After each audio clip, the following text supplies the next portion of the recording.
the Lifeline is something that's been around for a long time. I just want to preface this with that. The Lifeline has had a lot of phone numbers over the years that you may recognize. 1-800-SUICIDE is one. 273-TALK is another. All of those old dialing codes for the Lifeline still work. But in July of 2022, they introduced a new 3-digit dialing code for the Lifeline, 988. Now, the big purpose behind that number change was accessibility. We want to be able to connect as many people who are really struggling with a support person as quickly as possible in a way that works best for them. And one thing that we found was that no matter what 10 digits we selected for the Lifeline, 10 digits was too much for that individual in crisis to remember.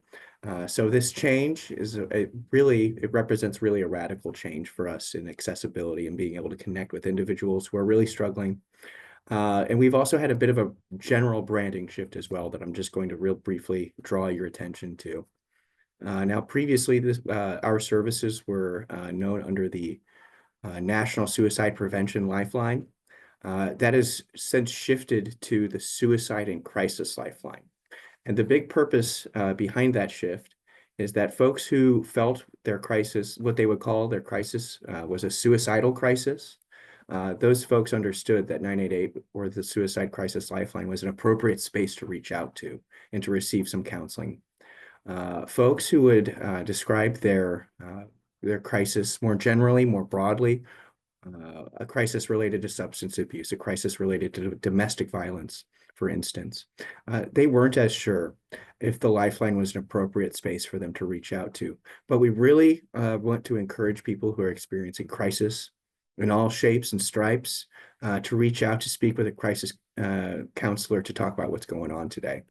And we'll talk a little bit more about crisis, what it is, how we define it in a little bit, but I just want to leave you with that to start. So a little bit more about that number change. We really want to talk with folks who are experiencing all sorts of different types of crisis, thoughts of suicide, any kind of emotional distress. If you're worried about someone else, that can be another really important time to reach out to the Lifeline, talk to a crisis counselor about, hey, what's the best way to find support for this person in my life that I am worried about, that I have seen these behaviors that are really concerning to me. So that can also be a really impactful moment where we'll talk with individuals as well. But like I've mentioned before, this numbers change has been really, the onus behind it has been to make the number something that is more readily accessible, more easily remembered, something that feels like there's a true pathway for crisis de-escalation. Because I'll be talking more about this as well. The different pieces of what we're going to call the crisis continuum have really been a point of focus, not just here in Kansas, but nationwide the last 5 years. And we're seeing a build out of this system that is really unprecedented here in our country. So with these changes, it's important to be able to create an easy front door sort of access to these services for people who need help to be able to receive it. Now, a little bit more about what we do. 988 is something that's available 24/7, something that you can text. It's something that you can call. If you're in an area with poor cell service, you can get online, do an instant message chat with a crisis counselor through the Lifeline's website, 988lifeline.org. In October of last year, in 2024, they introduced video call services. Now, video call services is currently only offered by one contact center that's actually located in Missouri. And they perform that crisis de-escalation service in a televideo sort of setting. Now, I think a lot about how video call services is really the future of crisis de-escalation services as we offer it. It really presents an opportunity for individuals who may have otherwise had difficulty communicating over the phone or via text, an opportunity to speak with a crisis counselor in a radical way that maybe they weren't able to receive that access before. I think specifically about individuals who live with intellectual or developmental disabilities. I think of individuals who are deaf or hard of hearing. There are a lot of different avenues that video call services can be the best option for a lot of people today. So I'm very excited to see how that expands. We're going to be talking about this a lot, but the Lifeline as it exists today is not the same Lifeline that existed 10 years ago, and it's not going to be the same Lifeline that exists in 10 years. There's a grand vision for what these services will entail and will encapsulate for not only all Kansans, but all Americans. So the most important aspect of this resource connection is that it represents a direct connection to a compassionate support person who's able to help you work through that moment of mental health crisis, help you establish a plan for immediate safety to stay safe for right now in a least restrictive manner. We'll talk more about what least restrictive means, but for now, what we really want from people or hope from people is that if there's an avenue to de-escalate from that moment of crisis in a way that's least restrictive, that interferes the least with my life, that's the best avenue, best option for that person. So rather than involving, for instance, say, law enforcement or the local ER, if someone's able to de-escalate from their moment of crisis without utilizing those services, instead with just a phone call on their own phone, sitting at home, watching their soaps, we think that that's a better option for people.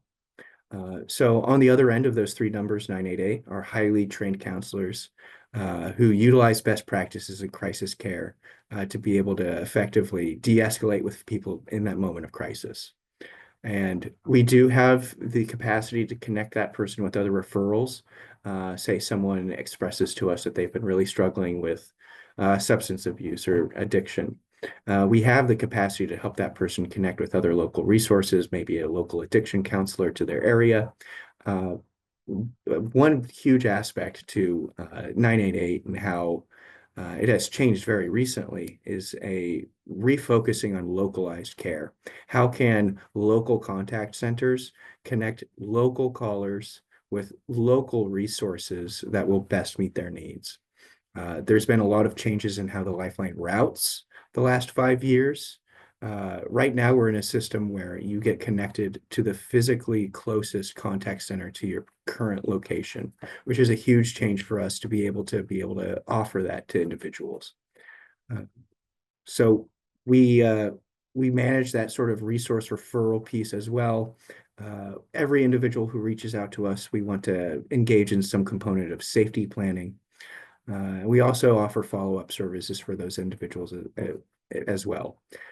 We're really proud of the fact that 90% of the individuals who call us are able to de-escalate with us right there on the phone with no other third-party referral, no other need to triage into another sort of resource. Now, an important thing to note with 988 is that there is certain protocols around police contact. This is a very important thing to communicate with people that you're worried about, that there is some capacity to be connected with police in instances where there is no establishment of safety for that individual over the course of the phone conversation. Now our counselors are highly trained in the nuance of crisis and in recognizing different aspects of safety as they may arise in determining if someone is a danger to themselves or others. But there will be times, approximately 1.1 to 1.5%, it varies a little bit, of the contacts that we take through the Lifeline do result in a welfare check for an individual or a further connection with police LEO. So it's an important aspect of the service that we provide that's important to communicate about. I'm going to share more about what sorts of things crisis counselors look for when they're determining that safety profile of individuals in a little bit. But just for right now, it's important for us to be clear-eyed about all of the different avenues that someone could sort of pass through as they enter the crisis continuum, so to speak. And really, when I talk about these different aspects, what I'm really talking about is sort of a logistical problem. How do we get the right person into the right bucket, so to speak? How do we connect someone with a crisis de-escalation service that will work best for them?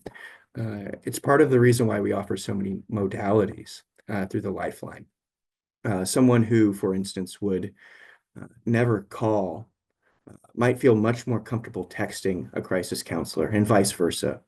And we have data that shows certain demographic splits on how someone might have a preference to connect. But it's important to us to be able to offer as many different avenues, as many different modalities to sort of broaden the net, so to speak, to ensure that anyone who would be willing to engage in crisis counseling over the phone or over digital media is able to or has that capacity. So moving on, I want to just give you a little bit of physically what should you expect when you dial 988. Now, for instance, most people don't know that when you first reach out, you're confronted with a phone tree. Right now, the phone tree lasts about 38 seconds. We're always trying to shorten the phone tree message because we understand that individuals who reach out and the first thing that they hear is a phone tree might think that this is not an appropriate space for them to receive crisis de-escalation. There are, and we understand that we lose individuals every day. We call those abandoned callers, folks who reach out, hear the phone tree message, and hang up before they're connected with a crisis counselor. So you can press 1 to connect with the Veterans Crisis Line. We are very lucky to have a Veterans Crisis Line answering point located in Topeka. That gives Kansas callers the Lifeline, veteran callers the Lifeline, an opportunity to connect with a local contact center that will be able to meet their veteran needs, and we hope in the most appropriate way. But we do see a number of veterans who reach out specifically through 988 who don't want to talk to Veterans Crisis Line because of a component that 988 has that many other services, many other hotlines do not, and that's confidentiality. There is no pressure to change your life with services the day you call 988 if that's not what you want. We do collect some rudimentary data on individuals for a certain period of time, but you are anonymous when you reach out through 988.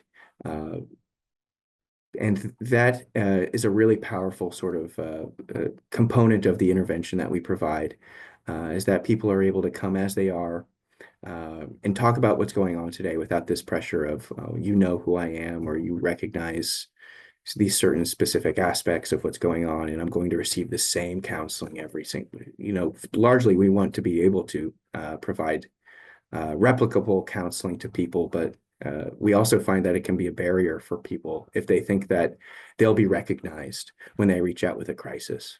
So we want to be able to level set in that way for individuals so that when they do reach out, it's as if it's the first time, and we're going to address things that are going on in that person's life like it's the first time they've ever talked to us. So you can connect with the Spanish subnetwork by pressing 2. The Spanish subnetwork is a smaller contingent of contact centers in the US. Just to back up for a brief moment, the Lifeline is a lot more than just one contact center. It's more than just my center, headquarters, Kansas. Currently, there are something like 220 contact centers in the United States, in all 50 states, that answer local calls to 988. The Spanish subnetwork is a smaller contingent. It's about 25 centers around the US. I believe our closest Spanish subnetwork contact center is located in Oklahoma. So that gives someone the capacity to connect with a crisis counselor who will speak their native language, Spanish. There is the capacity to receive translation services through the Lifeline, though. I think right now we're at 19, 20 languages. We're adding more all the time. All of that to really say there is the capacity to receive crisis counseling in your native language, in your home language, when you reach out through the Lifeline system. You can press 3 for our newest partnership, Trevor Project for LGBTQ plus youth. Anyone under the age of 25 who is experiencing a crisis that's broadly related to identity is welcome to reach out to Trevor Project to talk about what's going on today. And of course, if you remain on the line, you'll be connected with your local crisis center. If that local center is unable to connect or unable to help, then you'll be routed into the national backup network.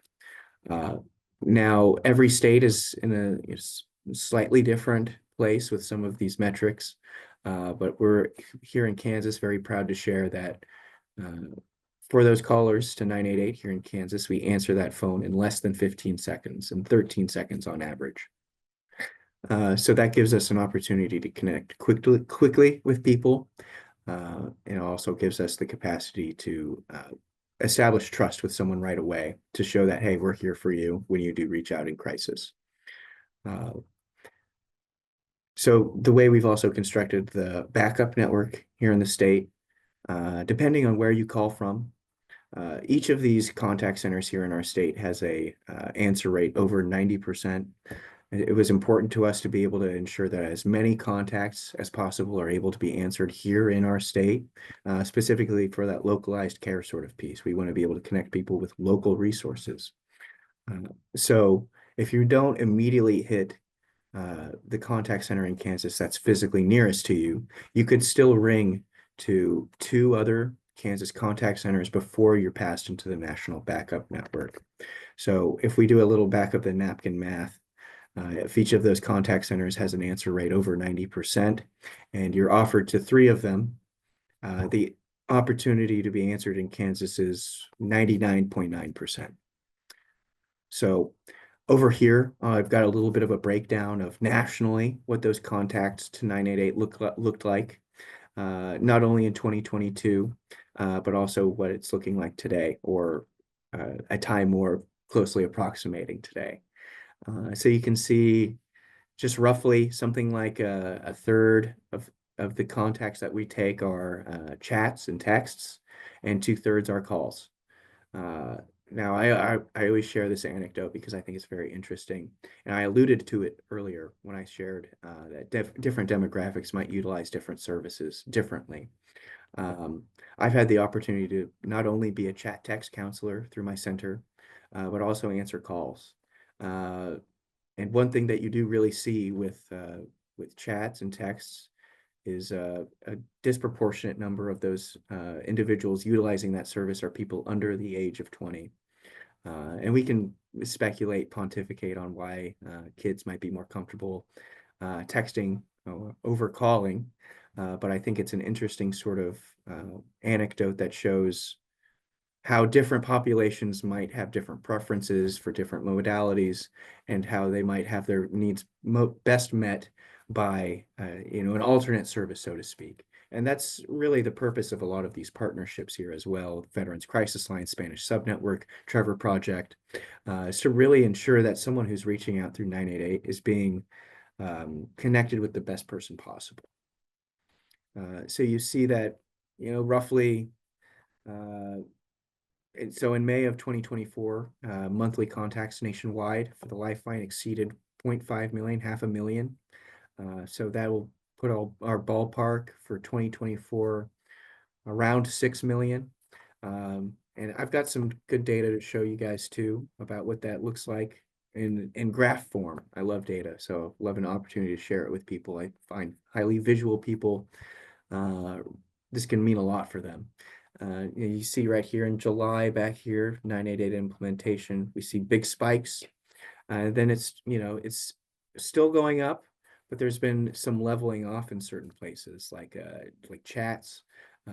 Now we've seen this kind of inverse of chat and text. And one of the sort of speculations on why this is before the 988 implementation date, a lot of folks did not know that you could reach out through text to the Lifeline. So as this service becomes more ubiquitous, you see more people utilizing chat, more people utilizing text, specifically because it's a service that works better for them and what they might be looking for from the service. But we also see kind of spikes in the Lifeline's usage generally when there might be something going on at a cultural level or at a societal level around suicide. And the number of the Lifeline is messaged about broadly, encouraging people to find help if they need it. And the 988 number change very much represented one of those moments for us. But whenever those sorts of moments happen, we see volume increase and never really decrease again. And the reason for that is, as the number is advertised widely, broadly, in a safe manner, more individuals who were struggling and now understand that there's a place to talk to someone about what's going on today in a safe manner. So yeah, love data, love getting the chance to share it. We're seeing more people utilize our service, not because necessarily there are more people in crisis, but that people who were already in crisis know that there's somewhere to go. So I'm going to talk a little bit about what a crisis is. Here in our field, one thing I share with people a lot is that crisis is something that's very self-defined. It's very personal to that individual. What was, for instance, a crisis for me when I was 15 years old may not be a crisis for me today. And in the inverse, there might be something that would be a crisis for me today that wouldn't be a crisis when I'm 60, 70, 80, which and the inverse is true, of course, as well. Broadly, we want to share that a crisis happens when someone's capacity to cope with life circumstance is being exceeded by that life circumstance. So whatever it might be, if you have so that really speaks on how your capacity to cope informs that level of crisis that you might be experiencing. And it's one thing that we work with some individuals who engage with safety planning with us, is how to increase that capacity to cope, how to more readily recognize the warning signs of crisis, and how to utilize coping mechanisms in those moments to be able to mitigate on your own without having to call. But we know that a lot of crises have things in common.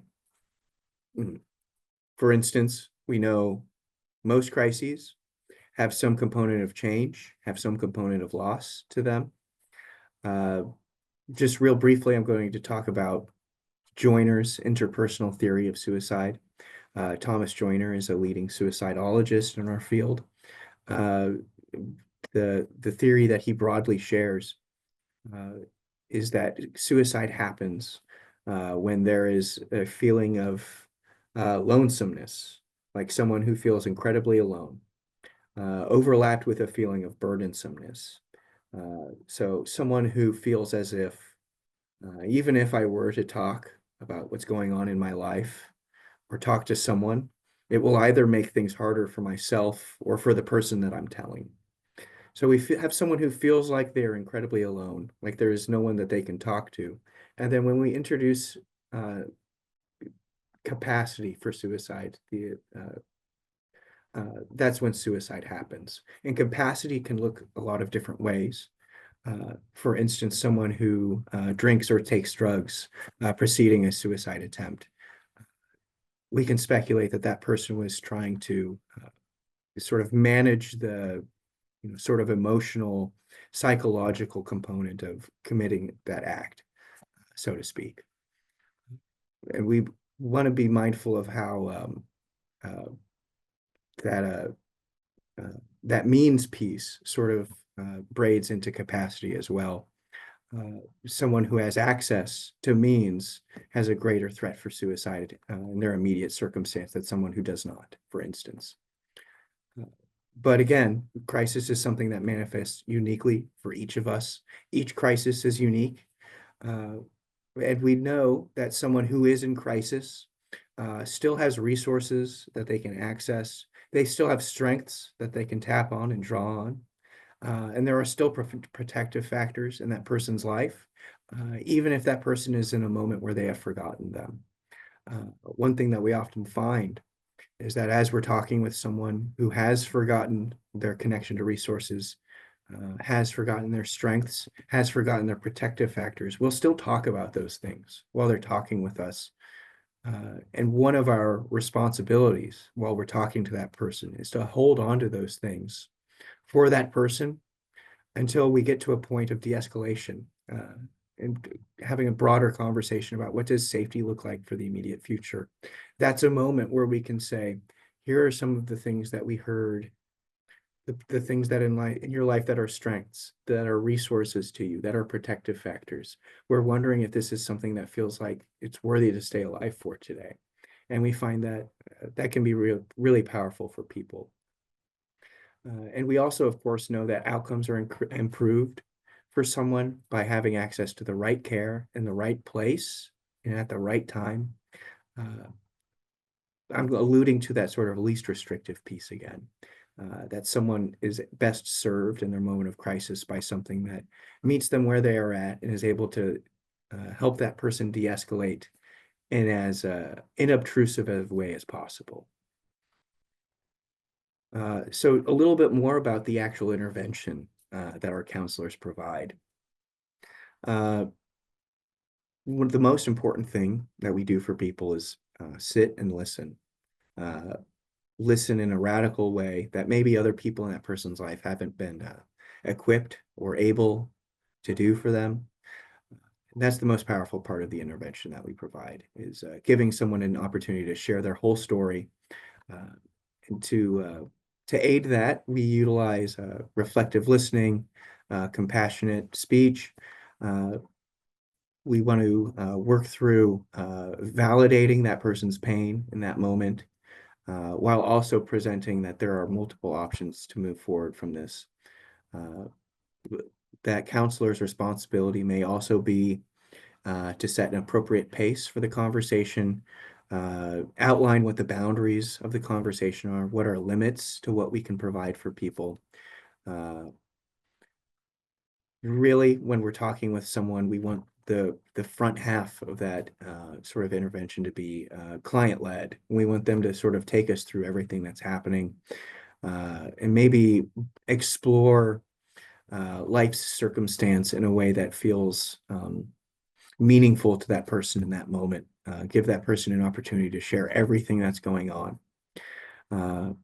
While that's happening, we have there's a component of safety screening that happens. We want to get a good understanding of the complete circumstance that person is living in. And that can often involve reflecting ambivalence around life and death and grief. And we find that being able to provide sort of a valid outlet for that uncertainty is powerful for people as well. We really want to move the conversation to a place where we're having a collaborative conversation about safety planning. Our center utilizes the Stanley Brown Safety Plan, which is a recognized best practice safety plan in our field. The safety planning component could involve some aspect of how can we self-soothe or self-regulate without involving anyone else. But when we do feel we need to involve others, what are avenues that we can take to do that in the safest manner possible? Who are effective or appropriate people in our lives? Who are people that maybe we don't know, but services that we would like to engage with? What are some different avenues to de-escalate from that moment of crisis, whether that's just distracting myself or finding an outlet for what's going on today? And we find that we can be a wide range of things for different people. We talk with people who are just really having a hard time today, having a hard time making it through their workday, all the way to that person who doesn't even know if tomorrow is going to happen. We'll sometimes operate as a sort of stopgap service for people who are maybe waiting to have a first therapy session, or as an initial referral for someone who needs an assessment, that's whether that's psychiatric or therapeutic. And that sort of connection piece for a lot of people really ties everything together. Like I mentioned, though, this is a confidential, anonymous service. And really, we want that person's lived experience, that person's perspective to guide where our intervention ends. We want to reach a place of safety with that person. But if someone doesn't want their entire life to transform with services we want to keep that option open to them. Really, when we talk about these things, the safety component that we provide for people, I like to liken it to sort of, like Gamblers Anonymous or Alcoholics Anonymous have this concept of sobriety for today, because for someone who is an addict, thinking about the rest of your life is a very overwhelming proposition. I can't even make it through today without drinking. It's sort of a similar component that we approach individuals in crisis. Someone who is in deep psychological pain, it's difficult to think about surviving the rest of my life like this. So we focus on what does safety look like just for the immediate future? What's going to keep you safe tonight, get you through to tomorrow morning? And of course, we also have the capacity to follow up with people. You'll remember from Joyner's theory of suicide that person who's really struggling feels incredibly alone, and that when they do talk to someone, it makes things harder for themselves. When we follow up with people, it shows that, hey, we can have this hard conversation with you and still be here for you on the back end. We're still curious about how, say, your referral went, or when we last talked, we talked about you going to the park with your kids this weekend. I'm wondering how that went for you. When we have the capacity to reconnect with someone in that way, we can sort of address that feeling of burdensomeness in them and help them see that there is supportive connection available to them. So just a little bit about chat services. Chat is really, like I've mentioned several times already, just another avenue to connect, but it can look slightly differently, not only physically coming into the system, but what the actual pace of the conversation can be slightly different as well, just because it's a text-based conversation without that same level of tonality, without that same sort of nonverbal communication that happens over the phone. So like I've mentioned, it creates another avenue for people to connect. A lot of people who wouldn't ever consider calling and talking to someone on the phone feel comfortable reaching out through chat or in text. Like I've mentioned, phone service reliability can sometimes affect someone's capacity to connect. That's why online services like chat-based support through 988lifeline.org are important. Very important in the western parts of our state where cell service can be really spotty. When you first reach out through text and chat, there is a survey that you're connected with to self-identify some areas where you feel you might need help. That's all voluntary, though. All of the information offered is voluntary. The training received from those chat and text supervisor, those counselors is largely the same. There are additional components that they receive that are specifically focused on the nuances of a chat-based communication system, which can end up being, additional observation, additional training hours, additional components of training that looks like for those counselors. There can be slightly longer wait times as well through chat and through text. It's just based off of center availability. Right now in Kansas, we have 4 crisis contact centers that take calls. Right now, only 2 of them take texts and chats. So that should just, there's a different sort of skill set that's needed to be able to provide this intervention for people. So there is a slightly longer wait time when you connect. I think right now our average as a state is somewhere around 1 minute, 15 seconds. But while you wait for a crisis counselor, chat counselor to connect, you are connected with a web page or a browser page that shows helpful national resources.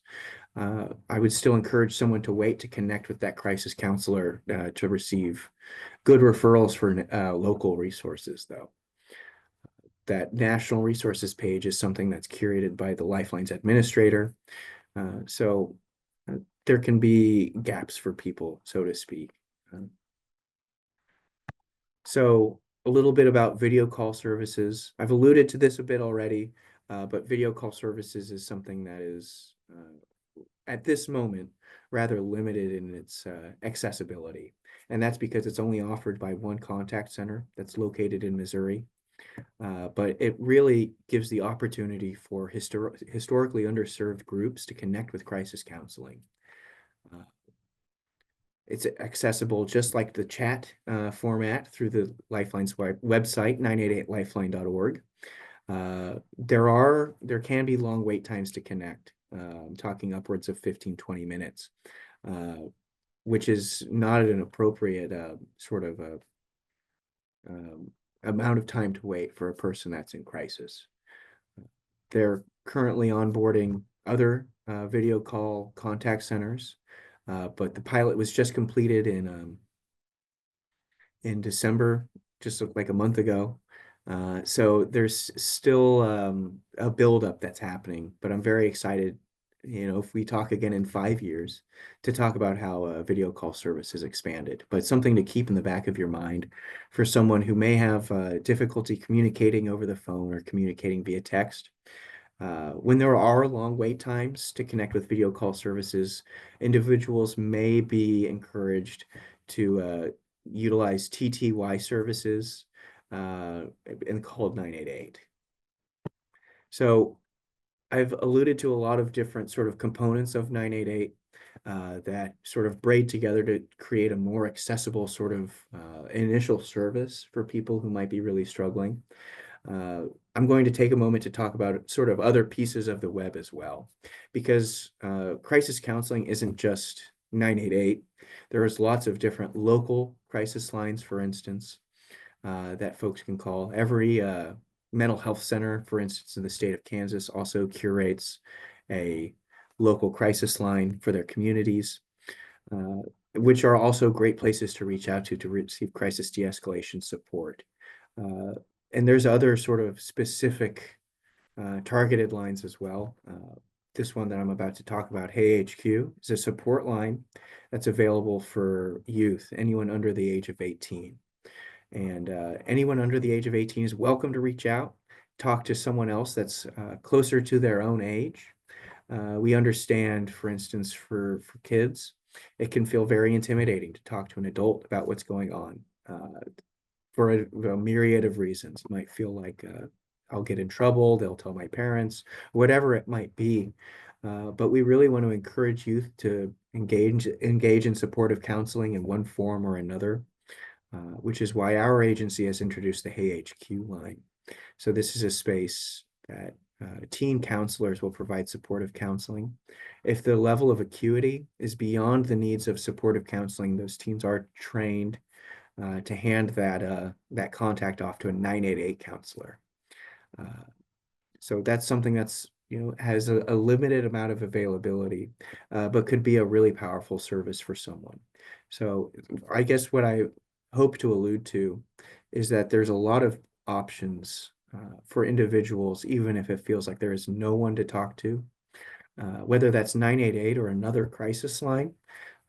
There's a lot of different spaces where folks are listening. So here's a little bit about mobile response. Mobile response is an important piece of the crisis continuum that 988 is tied into. So it's important to be able to sort of speak on what it is for individuals who might have questions about it. Right now, our goal in Kansas is to have 80% of the state covered in the next year and a half, 2 years. Right now, each of the mental health centers here in the state of Kansas are building out teams to be able to provide an in-person crisis response for individuals in crisis, centralized through 988 and those other local crisis lines. So we're talking about a service that can be provided to someone who maybe talking on the phone doesn't feel like enough. Maybe it doesn't feel like enough to text someone. I want someone here with me now, someone who may even be able to facilitate that sort of resource connection piece, that triage piece in a way that feels more real. And when I say real, what I'm alluding to is someone who's there with them, and is helping that person, physically guiding them through the steps of the crisis continuum, the different chains of the link, so to speak. So 988 and those local crisis lines are, in our state, the front door to access those things. And that support can look a lot of different ways. It can include support with triaging, with those different services, assessment right there in the field, care coordination, and of course that initial counseling piece. A lot of those, those mobile crisis responders are trained in all of those same components of crisis de-escalation that our phone counselors are. So there's a capacity to have a much more hands-on initial response to that moment of crisis as well. An important thing to note, though, is we're still thinking about what is that least restrictive method for that person in that moment of crisis. Of course, we want to respond to someone who specifically requests mobile response as well. So, like I've mentioned, these are things that are being built across the state. Each mental health center is standing up teams. That availability can still be a bit in flux, though. So, and it's an important thing to keep in mind as you are considering mobile response services for someone you might be worried about, that level of response, that capacity, depending on time of day, depending on those different components may or may not be available, which is why it's also important to consider 988 in those moments as well, phone counseling where someone is available. Okay, so I'm starting to wrap up. I want us to have a little bit of time for questions, but I do have a few calls to action for everyone. I hope after today, I'm here to answer any questions that you guys might have, but I hope you'll help me educate others about what 988 is, how it works, what's its current vision, and I hope that you'll attend other info sessions that are hosted by local contact centers to learn more about what the service and support is like in your area.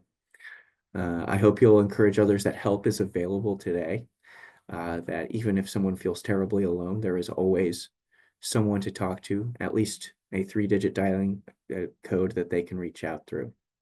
I hope you'll encourage the community, consumers, to utilize 988. I hope that it's something that you'll consider if you're worried about someone else as well.